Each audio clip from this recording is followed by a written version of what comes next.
खंडेलवाल ने इस समय मतदान किया है। जयपुर हेरिटेज में मैडम किस तरह का माहौल है? आपने मतदान का अपने अधिकार का प्रयोग किया है।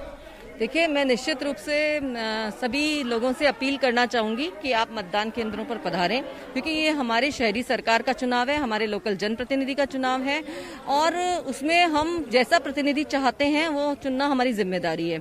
सरकार ने पूरी व्यवस्था की है, चाहे वो सैनिटाइजेशन की हो, चाहे सोशल डिस्टेंसिंग की हो और चाहे मास्क के लिए अवेयरनेस की बात हो। सरकार ने पूरी व्यवस्था की है, इसलिए अधिक से अधिक संख्या में लोग यहाँ मतदान करने के लिए पधारें और जो हम यूँ कहें, सरकार जिस तरीके से उनके साथ खड़ी रही है, उनके संकट के समय में खड़ी रही है, लगातार उनके दुख दर्द में शामिल रही है, हर वर्ग को राहत पहुंचाने का काम किया है, उन सब के लिए जो काम किया उस भावना के अनुरूप अपने जनप्रतिनिधि को वो चुने। मैडम, इस बार बहुत महत्वपूर्ण हो गया चुनाव के अंदर। चुनाव में ये चर्चा है कि कोरोना में किसने काम किया, कोरोना में कौन जनसेवक मैदान में थे। इस बार विकास कार्यों के अलावा कोरोना भी एक मुद्दा है, तो ये कितना बड़ा मुद्दा नजर आ रहा है अपने जनता में? आप घूमे भी हैं। बिल्कुल, निश्चित रूप से बहुत बड़ा मुद्दा है, क्योंकि कोरोना जैसा संकट जो इस समय पूरा विश्व जो झेल रहा है, व्यक्तियों के रोजगार छिने हैं, खाने तक की व्यवस्था की परेशानी आई है, लोग अपने घरों में नहीं पहुंच पा रहे हैं, तो इन सब चीजों को लेकर के लोगों में बहुत बड़ा संकट था।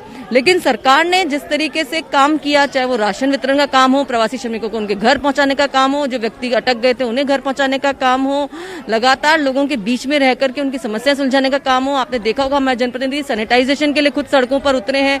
अब जिस तरह से माननीय मुख्यमंत्री जी ने कोरोना को लेकर के अवेयरनेस के लिए नो मास्क नो एंट्री का अभियान चलाया है, जन अभियान इसको बनाने का कोशिश की है, जन आंदोलन इसको बनाने की कोशिश की है, दुख के समय में वृद्धावस्था विधवावस्था पेंशन देने का काम किया है। तो इन सब चीजों को लेकर के निश्चित रूप से प्रतिनिधि वही हो सकता है जो हमेशा जनता के बीच में रहे, जनता के बीच, जनता उसे महसूस करे कि हम इसको कभी भी इसके पास जा सकते हैं, इससे अपनी बात कह सकते हैं। ये बहुत इंपॉर्टेंट बात होती है, इससे बड़ा इंपॉर्टेंट कुछ नहीं होता।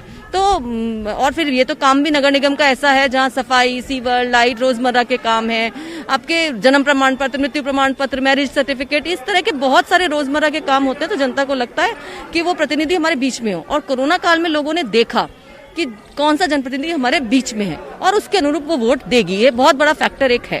कोरोना महामारी के बीच में मतदान हो रहा है, कोरोना से निकल करके आप आए हैं, कितना बड़ा अनुभव होगा, ये इतिहास के पन्नों में दर्ज होगा इस तरह की अपने आप में वोटिंग की जो घटना है? निश्चित रूप से कोरोना महामारी जिसने पूरे विश्व को हिला रखा है, एक बहुत बड़ी महामारी के रूप में चल रहा है इस समय, और जिन लोगों को कोरोना हुआ है वो खुद जानते हैं कि वो कितनी पीड़ा उन लोगों ने झेली है। और मैं तो ये कहना चाहूंगा कि कोरोना बीमारी अगर नहीं है तो उससे हमें डरना चाहिए। पहले कहा जाता था कि जो डरेगा सो मरेगा, मैं तो ये कहता हूं कि जो डरेगा सो बचेगा। जिसके कोरोना बीमारी नहीं हुई उसे डरना चाहिए, उसे ये मानना चाहिए कि सामने वाला व्यक्ति कोरोना पॉजिटिव है, उसी तरह से डिस्टेंस रखना चाहिए, और जिनके हो गया उसे भी लड़ना चाहिए, लड़ करके इस बीमारी से निकलना चाहिए। देखिए, बिल्कुल आपने देखा जिस तरह का माहौल है, जनप्रतिनिधि हो या आम लोग हो, सभी में मतदान को लेकर के बेहद उत्साह है और मतदान करने के लिए लोग पहुंच रहे हैं। न्यूज़ 18 भी लगातार अपने दर्शकों से अपील कर रहा है, मास्क लगाएं। बात कर रहे थे ज्योति खंडेलवाल से जो वोटिंग करने के लिए पहुंची थी। यहां रुकेंगे एक छोटे से ब्रेक के लिए, ब्रेक के बाद लौटेंगे तो चर्चा को आगे बढ़ाएंगे।